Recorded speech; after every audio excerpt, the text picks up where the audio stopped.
Thanks for the opportunity to share my thoughts with you before we start this debate on Milrinone. I'll get this going. We're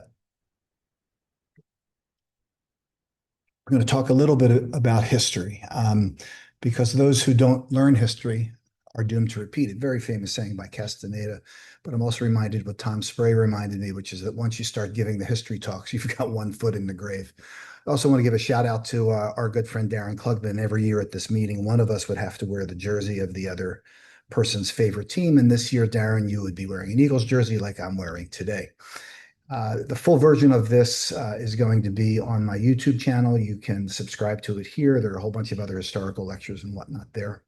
And I'm going to try to connect some dots over the last 40 years. Back when the arterial switch was first getting introduced in the early 1980s, ICU care was very basic, and we were more concerned about the left ventricle being able to support the systemic circulation.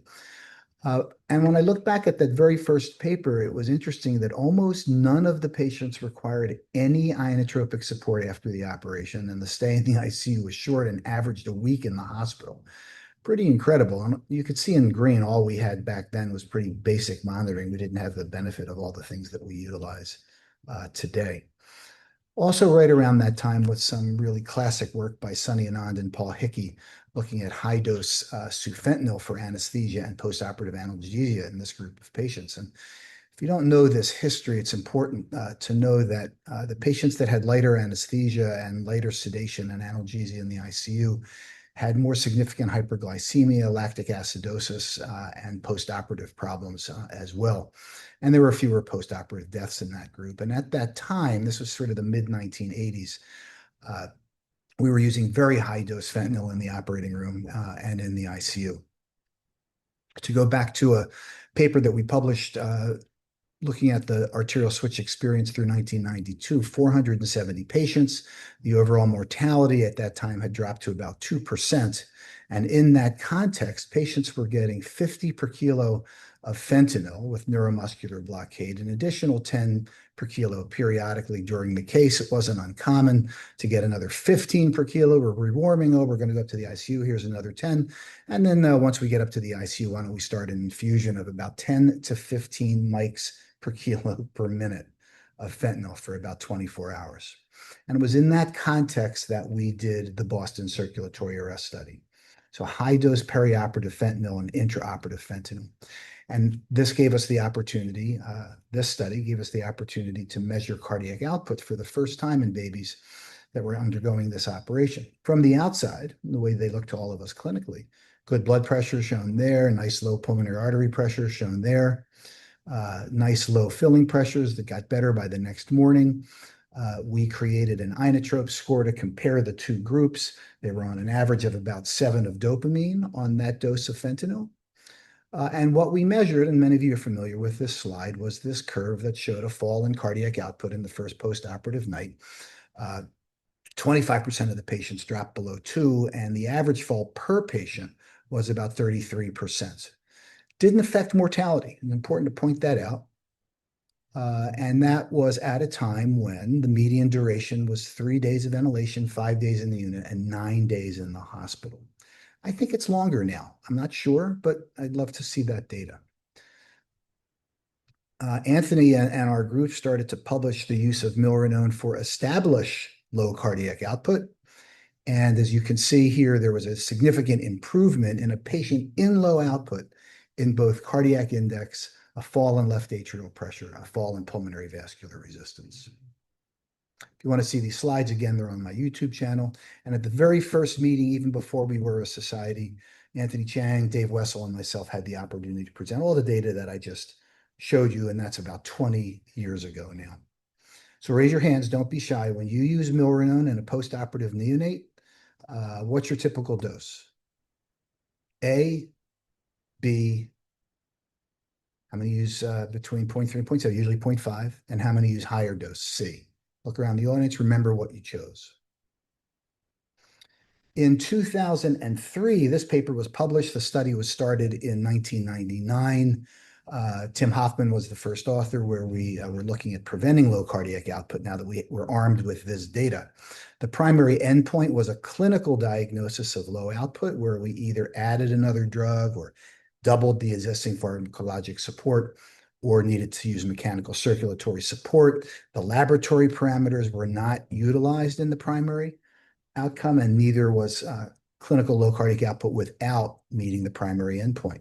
So again, I want to emphasize a very important point. The Primacorp study did not measure cardiac index. It measured clinician responses to clinical scenarios, and they were almost certainly the correct response, but it's important one understands that primary outcome.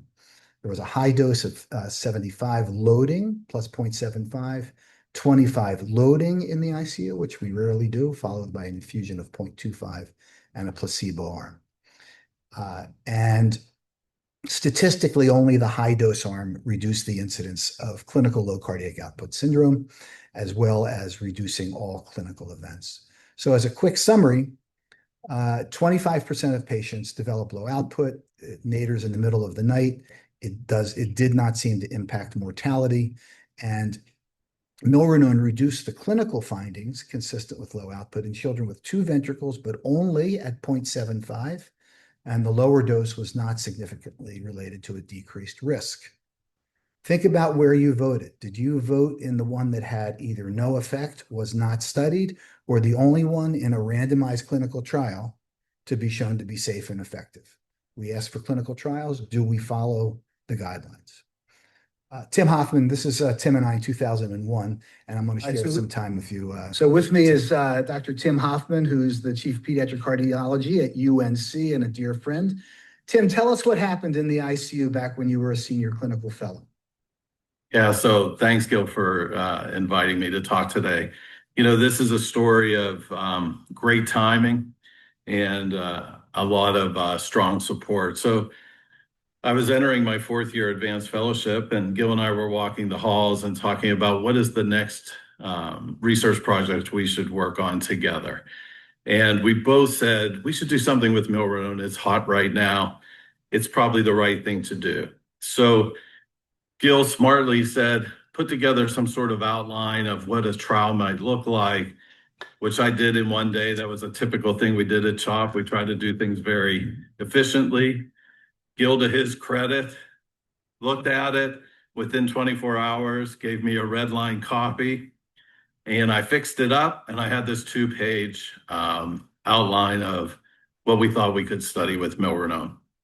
And then Gil said, here's the drug rep's name, here's her card. Could you try to get $50,000 for an internal grant? And I said, sure, that'll be perfect. Called her, and she said, I don't know what Gil is thinking, that I don't have $50,000 to give, but there is a R&D center in New York City. The company was Sanofi Synthélabo at the time, and their national or international headquarters was in Paris, and their headquarters in the United States was in New York. So I did call, just the number she exactly said, and I got a receptionist. I told her my story. I knew she didn't totally understand what I was trying to say, but she said, this is so unbelievable. The entire C-suite from Paris is here. The entire C-suite and R&D group from New York is here. And we're talking for the next 2 days about how could we use Milrinone in pediatrics?